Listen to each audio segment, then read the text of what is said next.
स्वास्थ्य आमर असल धन कुहंती मामा बाबा पाठ साठ थाए कि लाभ रोगिण जदि हबा आय बुढ़ी तो कुहई सदा फल खाइब ताजा पचा सड़ा फल न खाइबाकू कुहंती आम अजा।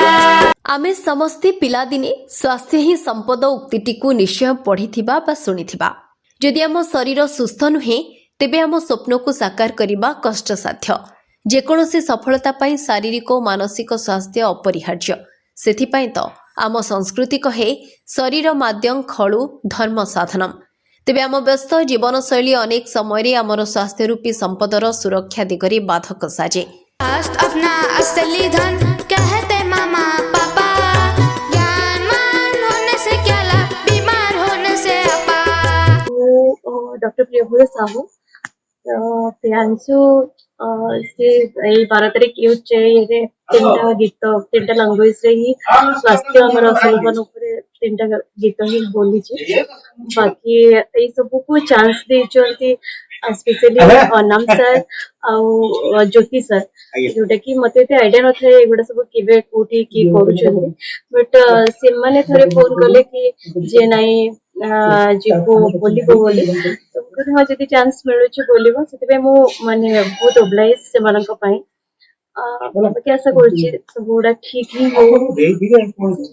आमे अन्य सबु जिनिस को गुरुत्व देउथिबा बेले आम स्वास्थ्य कथा प्रायतः भूली जांती जहा परवर्ती समय रे आम पई विपद। आउ स्वास्थ्य को गुरुत्व दे ओडिसावासी पई रुद्र म्यूजिक तैयारी करिछि एक नुआ गीत जहार टाइटल हेउछि स्वास्थ्य आमर असल धन, जहार मीडिया पार्टनर भाबे जोड़ी होईछि ओडिसार जनाशुना web channel Kalinga Today Live. दर्शकों को उपहार सदृश रुद्र म्यूजिक भेटी देछि आउ एक नुआ गीत स्वास्थ्य आमर असल धन। दादी बूढ़ी कहती सदा खाओ रे फल ताजा सड़ा बासी न खाओ कभी बोलते हमारे दादा स्वास्थ्य आमादेर असल धन बोलेन माँ बाबा पढ़ा लेखा शिखे कि लाभ रोगी जदि होबा। जय प्रभु सुन्यवासी मो ना प्रियांशु बल मु चतुर्थ श्रेणी पढ़े एवं मु सेंट जेवियर स्कूल रे विद्या आज 12 तारीख माने यूथ डे दिन हमर गोटे गीत रिलीज होइथिला स्वास्थ्य हमर असली धन। एटा रिलीज होइथिला एथिपे एबेका जमाना रे जो माने लोक अछि से माने बहुत रोगरे पीड़ित होचंती एवं जदि हम देखिया विद्या ऊपर जदि हम विद्या करिया ताले धन तो दरकार किंतु स्वास्थ्य होचे हमर एकमात्र धन जोटा ही सबुटु मूल्यवान। ताले सेथिबे ई गीतटा रिलीज होला एवं एहा 3टा लैंग्वेज रे मो कंठदान देछि बंगला हिंदी और ओडिया एवं एहर 3टा कैसेट अछि। जे गीतटी ओडिसार प्रतिटी लोकन को भल लागिबो बोली प्रोडक्शन टीम बेस उत्साह रखिछि।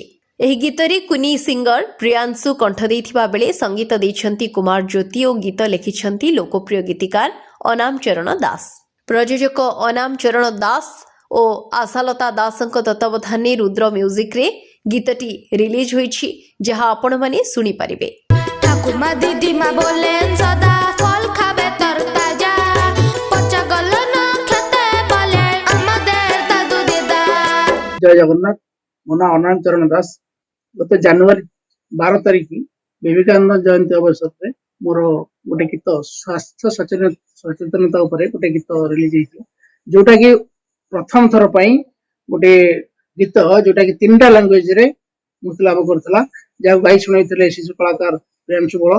स्वास्थ्य हमर असल धन गीतरना हमर मनुष्य बंची रहया पई खाद्य वस्त्र वासगृह जेमति निहाती जरूरी वर्तमान समय रे शिक्षा आउ धनर जेतिक आवश्यकता अछि सबु थिले भी जदि स्वास्थ्य ठीक न रहिला सबो काम तेणुकरी स्वास्थ्य होची असल धन। स्वास्थ्य ठीक थिले संसार ठीक, स्वास्थ्य ठीक रहिले समाज ठीक रहइबो, समाज ठीक रहिले गोटे सुस्थ समाज गढ़ी हबो। एई वार्ता दवा पई चेष्टा करी गोटे गीत करथिली जार गीतर ना हला स्वास्थ्य हमर असल धन जेटा कि ओडिया बंगला और हिंदी 3 भाषा रे जनवरी 12 आउ गीतटी को दर्शक माने खूब पसंद करिवे बोली प्रयोजना टीम आशा बांधिछि। Bureau report Kalinga Today live.